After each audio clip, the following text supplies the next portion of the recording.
1화. 퇴근 시간에 지하철은 언제나 사람들로 가득했다. 그 속에서 김현우는 작은 종이 상자를 품에 안고 서 있었다. 30년간 다닌 회사에서 받은 마지막 물건들이었다. 명함, 사진, 그리고 수고하셨습니다 라는 짧은 카드 한 장.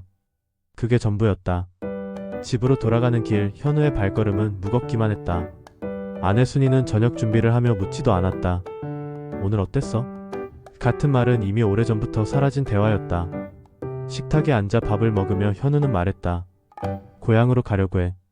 숟가락을 놓는 순이의 소리가 유독 크게 들렸다. 갑자기 왜? 순이의 목소리에는 놀라움보다 피로가 묻어 있었다. 현우는 창밖을 바라봤다. 아파트 단지의 불빛들이 반짝이고 있었지만 어딘지 차갑게만 느껴졌다. 여기서 뭘 하고 살지? 이제 나이도 들었고. 순이는 한숨을 내쉬었다. 애들은 뭐라고 할까? 다음날 큰아들 민수에게 전화를 걸었다. 아버지 갑자기 왜 그런 말씀을?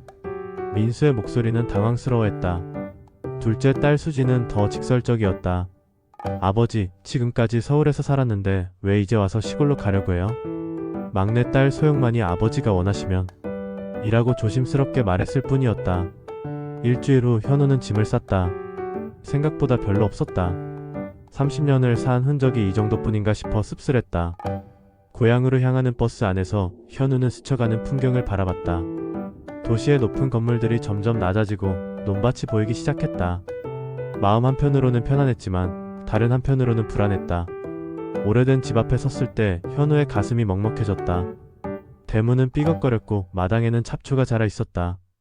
열쇠를 돌리며 들어간 집안은 먼지 냄새가 났다. 순이는 방 한구석에 짐을 놓으며 말없이 창문을 열었다. 바람이 들어왔지만 두 사람 사이의 침묵은 여전했다. 그날 밤 현우는 마루에 앉아 하늘을 올려다봤다. 도시에서는 볼 수 없었던 별들이 반짝이고 있었다. 하지만 그 별빛마저 외롭게 느껴졌다. 이게 맞는 선택일까? 현우는 혼잣말을 중얼거렸다. 새로운 시작이라고 생각했는데 왜 마음은 더 허전하기만 할까? 2화. 고향에 온 지 일주일이 지났다.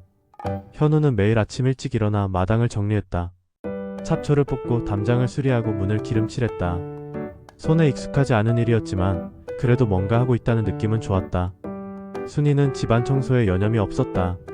두 사람은 각자의 일에 몰두하며 대화를 피하고 있었다. 주말이 되자 아이들이 찾아왔다. 민수는 아내와 함께, 수지는 혼자, 소영은 남편과 아이들을 데리고 왔다. 오랜만에 온 가족이 모인 저녁상이었다. 하지만 분위기는 어색했다. 아버지, 여기서 뭐하고 지내세요? 수진이 먼저 입을 열었다. 농사라도 지으려고. 현우의 대답에 민수가 고개를 저었다. 아버지, 농사가 그렇게 쉬운 줄 아세요? 요즘 농사는 기술이에요. 수진도 거들었다. 맞아요. 차라리 서울에서 취미활동이라도 하세요. 현우는 밥그릇을 내려놓았다. 내가 뭘 해도 너희들 두뇌는 못 믿었나 보구나. 그때 소영의 남편이 조심스럽게 말했다. 아버님, 사실 이 집 문제로 얘기할 게 있어요. 모든 시선이 그에게 집중됐다. 이 집이 재개발 구역에 포함됐다는 얘기를 들었는데. 민수가 눈을 번쩍 떴다. 정말요? 그럼 보상금이 꽤 될 텐데. 수진도 관심을 보였다. 그 돈으로 서울에서 전세라도 구하시면. 현우의 얼굴이 굳어졌다. 누가 집을 팔겠다고 했나? 순이가 중간에 끼어들었다. 여보, 아이들 말도 일리가 있어요. 우리 나이에 이런 시골에서. 당신도 그런 생각이야? 현우의 목소리가 높아졌다. 식탁 위의 공기가 차가워졌다. 민수가 답답하다는 듯 말했다. 아버지, 현실적으로 생각해보세요. 우리도 애들 키우느라 힘든데 아버지까지 혼자서 여기 계시면 얼마나 걱정이 되겠어요. 수진도 맞장구 쳤다. 맞아요. 차라서 서울 근처로 오세요. 하지만 현우는 고개를 저었다.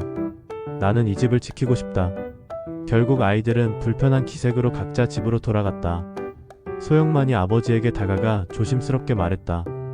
아버지, 아이들 말뜻은? 알고 있다. 현우는 딸의 손을 잡았다. 하지만 나도 내 뜻이 있단다. 그날 밤 현우와 순이는 서로 등을 돌리고 잠자리에 들었다. 집안은 조용했지만 두 사람의 마음은 소란스러웠다. 3화. 일주일 후 현우의 생일이 다가왔다. 예전 같으면 순이가 며칠 전부터 준비를 했을 텐데 올해는 아무 말이 없었다. 현우도 굳이 말하지 않았다. 생일이 뭐 대수냐는 생각이었지만 마음 한편으로는 섭섭했다. 생일 당일 아침 현우는 평소와 다름없이 마당을 쓸었다. 순이는 시장에 나간다며 집을 나섰다. 혹시나 해서 휴대폰을 확인했지만 아무도 문자나 전화를 하지 않았다. 내가 너무 많은 걸 바라는 건가? 현우는 쓸쓸하게 혼잣말했다. 점심때도 오후에도 연락은 없었다. 저녁이 되자 현우는 라면을 끓였다. 혼자 먹는 생일 저녁이 이렇게 쓸쓸할 줄 몰랐다. 예전엔 온 가족이 모여서 케이크도 자르고 노래도 부르고 그랬는데 현우는 젓가락을 놓고 옛날을 떠올렸다. 민수가 어렸을 때 아빠 생일이라며 용돈을 모아 작은 선물을 사준 일, 수진이 학교에서 배운 케이크 만들기로 서툴게나마 케이크를 만들어준 일, 소영이 그림으로 생일 카드를 그려준 일. 모든 게 어제 일 같은데 이제는 기억 속에만 남아있었다. 해가 지고 있을 때 현우는 마루에 나와 앉았다. 별이 하나둘 떠오르고 있었다. 나이 들면 이런 거구나. 현우는 쓴웃음을 지었다. 그때 대문 쪽에서 소리가 났다. 아버지? 소영의 목소리였다. 현우는 후다닥 일어났다. 소영이 케이크 상자를 들고 들어왔다. 아버지 생일 축하드려요. 현우의 눈이 촉촉해졌다. 내가 기억하고 있었구나. 당연하죠. 제가 어떻게 아버지 생일을 잊어요. 소영은 케이크를 식탁에 놓으며 말했다. 미안해요. 하루 종일 일이 있어서 이제야 왔어요. 촛불을 켜고 함께 생일 노래를 불렀다. 현우는 소원을 빌며 촛불을 껐다. 뭘 빌었어요? 소영의 질문에 현우는 미소를 지었다. 우리 가족이 건강했으면 좋겠다고. 케이크를 나누어 먹으며 현우는 생각했다. 가족이란 이런 거구나. 모든 걸 기억하지 못해도 중요한 순간에는 곁에 있어주는 것. 사와. 생일이 지나고 며칠 후 평범한 아침이었다. 현우는 마당에서 고추를 따고 있었고 순이는 집안에서 빨래를 정리하고 있었다. 그런데 갑자기 집안에서 쿵 하는 소리가 났다. 현우가 급히 들어가 보니 순이가 거실 바닥에 쓰러져 있었다. 여보, 여보. 현우는 순이를 흔들었지만 반응이 없었다. 손이 떨려서 휴대폰 번호를 제대로 누르지도 못했다. 겨우 119에 신고를 하고 아이들에게 연락을 취했다. 구급차가 올 때까지의 시간이 이렇게 길게 느껴질 줄 몰랐다. 병원 응급실 앞에서 현우는 초조하게 기다렸다. 의사가 나와서 과로와 스트레스로 인한 일시적 기절이라고 설명했지만 입원이 필요하다고 했다. 현우의 다리에 힘이 빠졌다. 괜찮습니까? 큰일 아니죠? 일단 며칠 지켜봐야겠어요. 아이들이 하나둘 병원에 도착했다. 민수는 회사 일정을 취소하고 왔고 수지는 아이를 맡기고 부랴부랴 왔으며 소영은 울먹이며 달려왔다. 오랜만에 온 가족이 모였지만 상황이 상황인지라 분위기는 무거웠다. 중환자실에 누워있는 순이를 보며 현우는 자책했다. 내가 무리하게 이사를 와서 스트레스를 받게 한 건 아닐까? 아이들도 각각 생각이 많은 듯했다. 엄마가 이렇게 힘들어하고 계신 줄 몰랐어. 수진이 조용히 말했다. 우리가 너무 신경을 안 썼나봐. 그날 밤 현우는 병원 복도 벤치에서 밤을 새웠다. 간병인을 쓰자는 아이들의 말을 완고하게 거절했다. 내가 돌본다. 새벽 2시쯤 복도는 조용했고 간호사들의 발걸음 소리만 들렸다. 현우는 갑자기 눈물이 나오기 시작했다. 내가 뭘 했다고 이런 일이. 현우는 머리를 감쌌다. 아내가 쓰러진 순간 평생 함께 해온 사람이 없어질 수도 있다는 공포를 처음 느꼈다. 결혼하고 30년, 가끔 다투기도 하고 써먹하기도 했지만 그래도 늘 곁에 있어줬던 사람. 그 소중함을 이제야 깨달았다. 현우는 중환자실 창문 너머로 순이의 모습을 바라보며 그녀가 하루빨리 깨어나기를 간절히 기도했다. 오하. 순이가 의식을 되찾은 지 사흘째 되는 날이었다. 다행히 큰 이상은 없다고 했지만 완전한 회복까지는 시간이 필요했다. 현우는 여전히 병실에서 잠을 자며 아내를 돌봤다. 아이들도 교대로 병원을 찾아 어머니를 돌봤다. 그날 오후 소영이 큰 가방을 들고 병실에 들어왔다. 이게 뭐냐? 현우가 물었다. 집에서 가져온 사진첩이에요. 엄마가 심심하실까봐. 소영은 사진첩을 침대 위에 올려놓았다. 순이의 눈이 반짝였다. 오랜만에 보네. 첫 페이지를 넘기자 결혼사진이 나왔다. 젊은 현우와 순이의 모습이었다. 어머, 아버지 진짜 잘생겼네. 수진이 놀라며 말했다. 그때는 정말 멋있었지. 순이가 웃으며 말했다. 현우도 어색하게 웃었다. 지금은 늙었다고? 다음 페이지에는 민수가 태어났을 때 사진들이 있었다. 형, 정말 작았네. 소영이 웃으며 말했다. 너희들도 다 저랬어. 순이가 사진을 어루만지며 말했다. 이때가 정말 행복했지. 뭘 몰라서 그랬나? 현우도 고개를 끄덕였다. 그때는 미래가 다 장밋빛인 줄 알았지. 사진을 넘기며 가족의 역사를 되짚었다. 첫 이사 갔던 집, 아이들의 첫 생일, 가족여행 사진들. 이때 제주도 갔을 때 기억나? 순이가 물었다. 기억나지. 민수가 바다에 빠져서 야단났었지. 현우가 웃으며 대답했다. 아버지가 그때 얼마나 무서웠는지 몰라요. 민수도 웃었다. 아이들이 커가는 과정이 사진 속에 고스란히 담겨 있었다. 졸업식, 성인식, 결혼식. 우리가 이렇게 많은 순간을 함께 했구나. 현우가 감회 깊게 말했다. 그러게요. 아무것도 없어도 우리는 행복했어요. 수진이 말했다. 사진첩을 다 보고 나자 병실은 조용해졌다. 민수가 먼저 입을 열었다. 아버지, 그동안 고생 많으셨어요. 제가 철이 없어서. 뭔 소리야. 아버지 노릇 제대로 못해서 미안하다. 현우가 아들의 손을 잡았다. 아니에요. 아버지가 있어서 우리가 여기까지 올 수 있었어요. 그날 밤 아이들이 돌아간 후 현우와 순이는 조용히 대화를 나누었다. 여보, 미안해요. 그동안 투정만 부리고. 나야말로 미안해. 당신 생각은 안 하고 내 뜻대로만 하려고 했네. 두 사람은 서로의 손을 꼭 잡았다. 30년 만에 이렇게 속마음을 터놓고 얘기하는 것 같았다. 6화. 순이가 태어난 지 일주일이 지났다. 건강이 많이 회복되기는 했지만 여전히 조심해야 한다는 의사의 당부가 있었다. 현우는 집안일을 도맡아 했고 순이는 안정을 취하며 지냈다. 처음에는 평화로웠지만 곧 현실적인 문제들이 다시 고개를 들기 시작했다. 병원비가 만만치 않았다. 보험 처리를 해도 본인 부담금이 꽤 나왔다. 현우는 통장을 들여다보며 한숨을 쉬었다. 은퇴 후 연금으로만 생활하기에는 빠듯했는데 의료비까지 나가니 부담이 컸다. 하지만 아이들에게 말하기는 어려웠다. 민수가 주말에 찾아와서는 다시 집 문제를 꺼냈다. 아버지, 재개발 관련해서 설명회가 있다던데 다녀오셨어요? 아직 안 갔어. 현우의 대답에 민수가 답답해했다. 아버지, 이런 기회를 놓치시면 안 돼요. 보상금 받아서 서울 근처로 오시면 병원도 가깝고. 수진도 전화로 같은 얘기를 했다. 아버지, 엄마 건강도 생각해보세요. 여기서 또 무슨 일 생기면 어쩌려고요?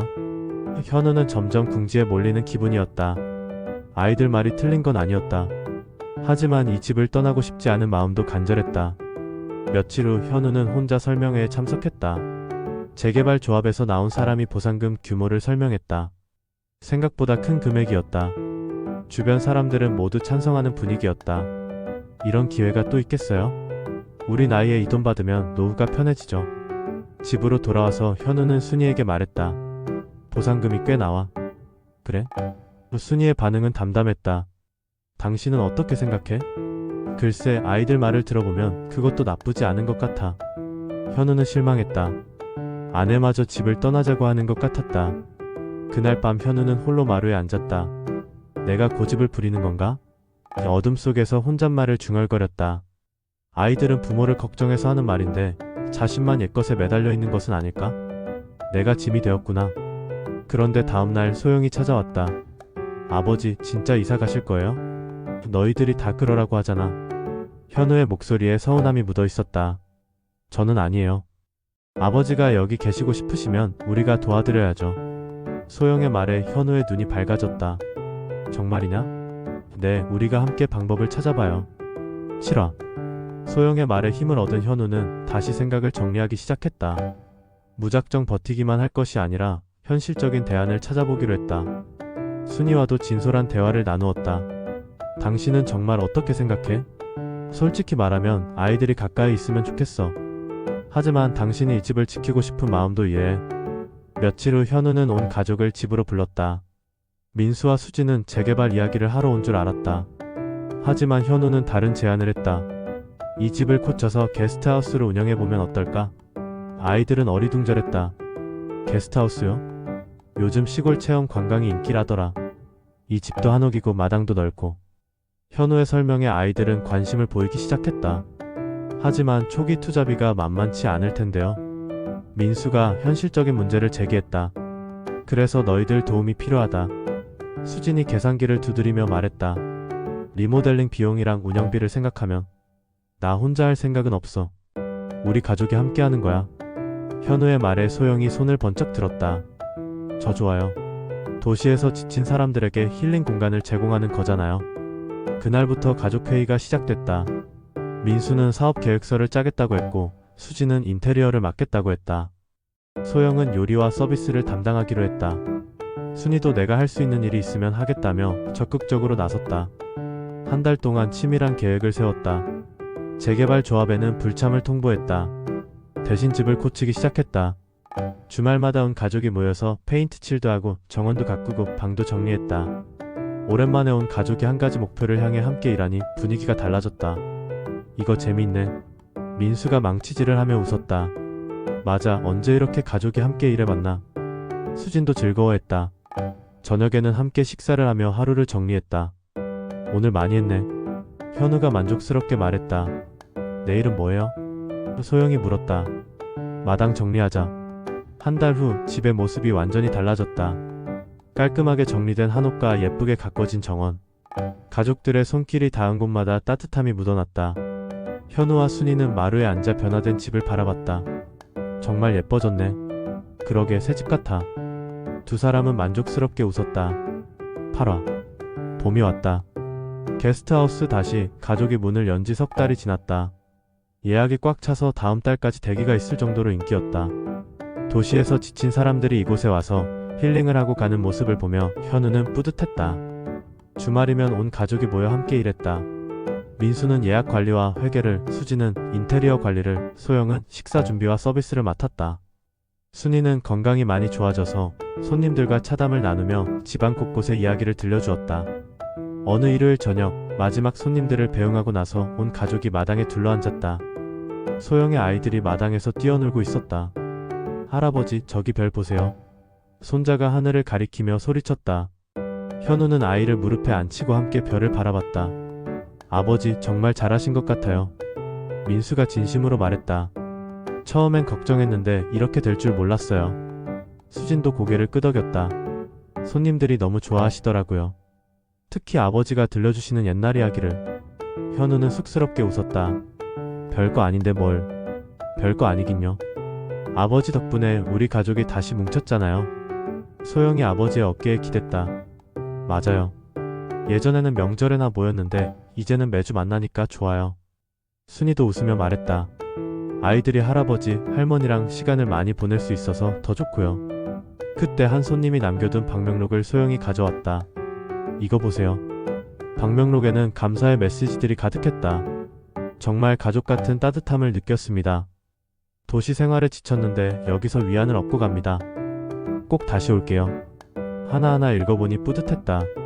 우리가 이런 일을 하고 있다니 신기해. 현우가 감회 깊게 말했다. 예전에는 각자 바빠서 얼굴 보기도 힘들었는데. 그러게요. 아버지가 이 집을 지키자고 하셨을 때는 몰랐는데 정말 잘한 일인 것 같아요. 민수가 아버지를 바라보며 말했다. 해가 완전히 지고 별이 떠오르기 시작했다. 손자는 할아버지 무릎에서 잠이 들었고 가족들은 조용히 서로를 바라보며 웃었다. 현우는 이 순간을 마음속에 깊이 새겼다. 가족이란 완벽하지 않아도 괜찮다. 가끔 멀어져도 다투어도 결국 다시 모여 서로를 안아주는 힘이 있다. 자, 그럼 사진 한 장 찍을까? 수진이 핸드폰을 꺼내며 말했다. 온 가족이 다시 둘러앉았다. 잠든 손자를 안고 있는 현우, 그 옆에 앉은 순이, 그리고 자식들과 손녀까지. 하나, 둘, 셋. 플래시가 터지며 행복한 순간이 영원히 기록되었다. 그날 밤 현우는 순이와 함께 마루에 나와 앉았다. 여보, 고마워요. 뭐가? 당신이 이 집을 지키자고 했을 때 반대했었잖아요. 미안해요. 순이의 말에 현우는 그녀의 손을 잡았다. 우리 함께해서 가능한 일이었어. 두 사람은 별이 빛나는 하늘을 바라보며 조용히 미소를 지었다. 집안에서는 아이들의 웃음소리가 들려왔다. 내일도 모레도 이런 일상이 계속될 것이다. 가족이 함께 만들어가는 새로운 이야기들. 현우는 깊이 숨을 들이마셨다. 고향 냄새, 가족의 냄새, 그리고 희망의 냄새가 함께 느껴졌다. 다시 가족. 현우는 게스트하우스의 이름을 조용히 되뇌었다. 정말 좋은 이름이었다.